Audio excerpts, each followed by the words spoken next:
E agora o nosso momento que traz orientações para cuidar da sua saúde, saúde preventiva, por isso que é sempre bom falar de saúde.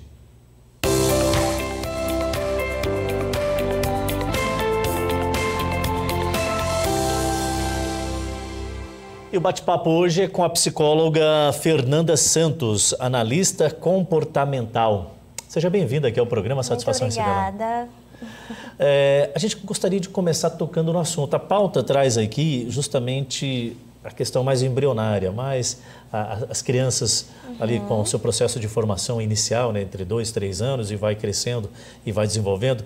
Mas é inevitável não falarmos no que ocorreu nos últimos dias, quando um jovem, um adolescente, acabou tirando a vida da professora. Pergunto por quê? Porque acho que tem muito da questão psico, né, o social, Sim. o emocional, está envolvido aí também. Claro que assim, a gente tem que cobrar dos gestores, eu acho que precisa de mais segurança também no ambiente escolar. É inadmissível que se entre com uma arma de fogo, com uma arma branca, mas também tem o outro fator, que é o fator emocional, e ainda deixa-se muito a desejar, porque não tem um corpo suficiente para dar essa assistência psicológica. Esse tipo de questão, eu pergunto para a senhora, em que estágio que o pai, a mãe, né, a pessoa responsável por um jovem ou adolescente pode ficar, de repente, com um olhar mais atento pelo comportamento do mesmo? Então, na adolescência, principalmente, os pais precisam estar atentos a qualquer tipo de mudança. Por exemplo, na adolescência é muito comum o adolescente ficar interagindo entre grupos. Ele migra bastante, né? Então, quando o adolescente ele começa a ter comportamentos atípicos, diferentes, ele geralmente começa ou a se isolar demais, ficando tempo demais dentro do quarto, cabisbaixo demais ou triste demais, passando muito tempo na internet, pesquisando certos conteúdos, certos assuntos. E eu penso também que os pais precisam ter acesso ao que esses adolescentes estão pesquisando na internet. Porque hoje, infelizmente, eles têm acesso a qualquer tipo de conteúdo que eles queiram. E, infelizmente, isso tem influenciado bastante esses jovens. Assim, um outro ponto que chama a atenção, esses adolescentes estão cada vez mais complicados de lidar com eles, né? O advento da internet é a melhor e a pior coisa que pode acontecer na vida do ser humano. Porque é muito assim, a gente não consegue acompanhar e muitas das vezes não conseguimos também controlar o que cada um de nós estamos consumindo, né? Tem algum tipo de receita ou cada caso é um caso para eu saber até que ponto eu não me torno um problema também? Porque o pai pode se tornar um problema para o filho e desencadear algo que não está acontecendo. Né? Invasão de privacidade, porque tem dessa agora também, né? Ele acha que, não, você está invadindo o meu espaço, peraí. É complicado isso, né, doutora? É verdade. Eu sempre digo para os pais dos meus pacientes que o ideal é sempre conversar. Não tem problema nenhum você chegar para os seus filhos e perguntar, filho, está acontecendo alguma coisa? Eu percebo que você está assim, você está estranho, você está precisando de ajuda, porque às vezes os filhos não se sentem à vontade de se abrir com os pais e está tudo bem, né? Mas o profissional, o psicólogo, no nosso código de ética, nós não falamos nada, nós temos o sigilo profissional, né? Então tudo que é dito em sessão, nós não contamos para ninguém. Então o adolescente, ele pode sim se sentir à vontade, né, junto com seu pai, com a sua família, de ir até a nossa clínica, a nossa consulta, para estar se abrindo com a gente e conversando. O diálogo é o principal caminho, né? Exatamente. Pelo que a gente consegue perceber. Exatamente. Psicologia na infância, doutora, por que existem as birras? Eu quero ver quem tem um filho na fase de 2, 3 anos, eu tenho neto já, neta, que não faz aquelas birrinhas que deixam a gente assim passados, né, doutora? O que é isso? Por que acontece? É uma fase normal mesmo? Ou já é um estágio que, é preciso buscar uma ajuda de um profissional? Então, eu sempre gosto de contar uma historinha que as crianças, quando elas nascem, bebezinhas, elas se comunicam através do quê? Do choro, certo? Quando elas estão com fome, elas estão com cólica, elas se comunicam através do choro. Então, conforme elas vão se desenvolvendo, lá na faixa dos 2, 3 anos, elas começam a falar, certo? E elas não têm repertório, ainda não aprenderam a lidar com as suas próprias emoções e a comunicar isso para as pessoas. Então, elas acabam se expressando através das birras. E aí, nessa faixa dos 2, 3 anos, elas ficam mais expressivas. Aí faz birra, não sabe lidar com a frustração, e chora, fica com raiva. E os pais os pais ou responsáveis que deveriam ensinar elas a gerenciar de uma forma melhor, por vezes não sabem o que fazer. Aí chega lá comigo, doutora, pelo amor de Deus, não aguento mais, o que é que eu faço? E, na verdade, é uma questão mais de manejo mesmo, né? Não é um problema nenhum com a criança, é só uma fase mesmo. E o pai exercitar também esses mecanismos de fazer com que a criança consiga se expressar, procurar entender mais. Eu acho que o convívio mais próximo também pode estar contribuindo, né? Exatamente. E aí nada melhor do que você, se puder, criar um meio de pelo menos algum tipo de acompanhamento com um profissional da área. Com certeza. Porque ele vai te dar as devidas instruções para você exercitar isso no dia a dia. Eu não sei se isso é uma via de regra, mas eu passando por isso nos últimos dias, nos últimos meses, e isso diminuiu bastante com o início das aulas.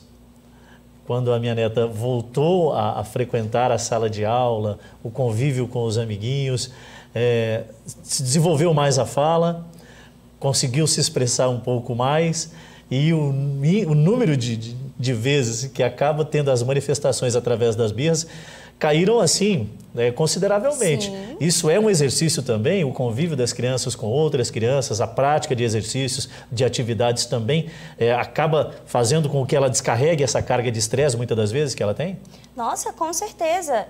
E é até um ponto interessante que você trouxe, porque até hoje se tem uma percepção de que a escola é só para se aprender português e matemática, geografia, quando na verdade não. A escola, na verdade, é um grande ambiente para socializar. A criança, ela aprende regras sociais, limites, ela aprende através da imitação. Então, ela está ampliando o repertório social dela.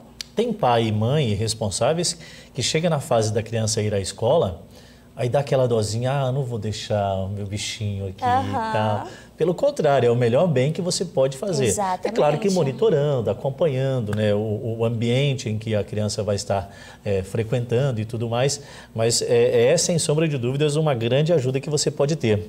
Dificuldades na interação é algo que não só os jovens e adolescentes têm. Isso aí acho que é por o indivíduo, independente da faixa etária dele, ele acaba tendo isso. Isso pode ser um problema e um psicólogo pode ajudar com isso, doutora? Com toda certeza. Hoje, depois que eu comecei a atuar como psicóloga, eu pude observar que uma demanda muito comum é a demanda de habilidades sociais. Os adultos, eles chegam no consultório com uma dificuldade muito grande na questão da interação social. E eu observo, assim, que eles têm uma dificuldade em entender a diferenciação. Por exemplo, existe a questão das características pessoais, tem pessoas que são mais introspectivas e tem pessoas que são mais extrovertidas. E tá tudo bem, né? São características normais das pessoas. Só que, a partir do ponto em que isso começa a te causar prejuízos, é preciso que a pessoa fique atenta, certo? Por exemplo, se isso começa a te impedir de sair. Vou dar um exemplo mais prático para ficar mais ilustrativo. Ah, doutora, eu tenho dificuldade só de pensar em sair para me encontrar com alguém, eu fico nervosa, eu começo a travar, eu começo a gaguejar. Me dá o que a gente chama de aversivos, né? Sentimentos aversivos. E esses sentimentos aversivos começam a me limitar, a me impedir de fazer coisas que eu gostaria. Então, isso é um indicativo muito claro de que está dificultando e impedindo a minha qualidade de vida. E o que parece ser pouca coisa, muito simples, vai tendo desdobramentos que chega no estágio que pode te prejudicar fortemente na parte da questão emocional. Então, o ponto sempre é se está te causando prejuízo. É sempre esse o ponto. Nunca é o que as outras pessoas acham. Ah, você é muito antissocial. Ah, você fala demais. Não, não é esse o ponto. É o que está causando prejuízo na sua vida. Se isso está causando prejuízo, então sim, não custa nada buscar um psicólogo e procurar uma qualidade de vida melhor para você. Perfeito. Bipolaridade, o transtorno Ótimo. bipolar.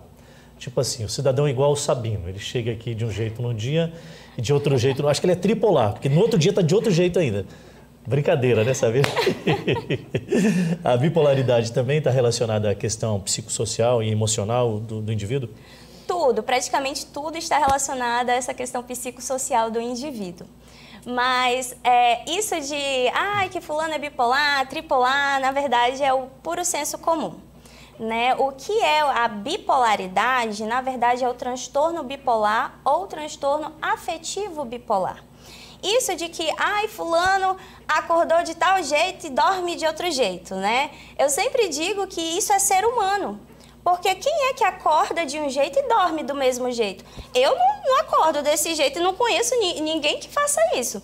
Porque se eu sair daqui e Deus defenda uma pessoa bater no meu carro bem ali, eu não vou continuar a mesma pessoa. A máquina, a gente desliga ela, quando a gente vai ligar já não está daquele jeito que estava, né? Já fica estressado, fica com raiva, somos seres humanos, né? Então essas flutuações emocionais fazem parte de ser humano. A pessoa, ela chega ao ponto de identificar isso, doutora, ou na grande maioria das vezes as pessoas que identificam esse comportamento nelas? Então, vou chegar lá. O transtorno bipolar, o que é que acontece? Essas flutuações são muito intensas e demoradas. Olha só como é que é um mito por aí, né? O transtorno bipolar, quando ele chega aqui no ápice, a gente passa pela euforia e pelo estado depressivo. Então, a gente tem aqui o estado da mania, da euforia, da hipomania, que é como se fosse uma euforia, mas mais atenuada. E aqui embaixo a fase depressiva, uma depressiva moderada. Ambos esses estágios prejudicam a saúde, a qualidade de vida da pessoa.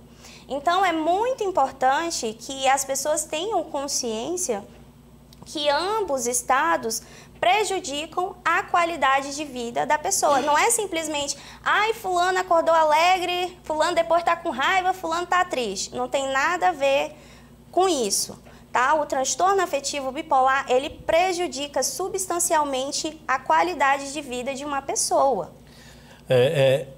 Qualquer cidadão está sujeito a ter esse tipo de problema. Sim. É possível exercitar isso de forma didática ou autodidata, por exemplo? Eu posso, com algum tipo de exercício, tentar, dentro do ambiente familiar também, exercitar mais a comunicação. E aí, se tratando daquela parte em que implementa na questão do isolamento e tudo mais, é possível que nós também façamos, em algumas sessões, o psicólogo ele pode se tornar dispensável na vida do indivíduo, porque tem muita gente que acha que ele vai para o psicólogo e aí pronto, ele vai se tornar um escravo daquilo. É verdade, é verdade. Eu digo que, na verdade, o papel do psicólogo é se tornar indispensável. Esse é o nosso papel. Nós estamos aqui para poder auxiliar quando a pessoa necessita. E são períodos geralmente de transição, certo? Na infância, quando a criança passa por alguma dificuldade, algum tipo de transtorno no desenvolvimento, ou na transição da adolescência. Eu sempre digo que a infância para a adolescência ali, na puberdade, é um período muito difícil para o adolescente, para a criança também, que ela passa por um período de luto, o luto do próprio corpo. A transição para a vida adulta, entrar para a vida adulta, entender o que é ser adulto, é um período muito difícil também. Entrar na velhice, a velhice também é um período muito difícil. Paciência comigo, viu, galera? Ó, o pessoal que está sem paciência comigo aqui, ó, viu, Neto? Viu, Sabino? Muito difícil, entrar na velhice é verdade. Não é brincadeira, não. Não é fácil. O idoso também. Então, assim, são momentos da nossa vida que nós precisamos ser sinceros conosco mesmo e reconhecer que, olha, tá difícil, agora, nesse momento, eu preciso de um psicólogo, eu preciso de um profissional para me orientar. E não é para sempre. A superação, independente do tipo de problema que você enfrenta, muito se dá através do momento em que você aceita que precisa rever algo, né? Então, Exatamente. assim, olha, realmente tem algo que está fora do ciclo, eu preciso de ajuda. Exatamente. Doutora, muito obrigado pela vinda. Fernanda Santos, psicóloga, ela é analista agradeço. Comportamental. Fica aberto espaço para outras vezes aqui também, tá bom? Muito obrigada. Sempre é bom falar de saúde aqui no Band Cidade Rondônia.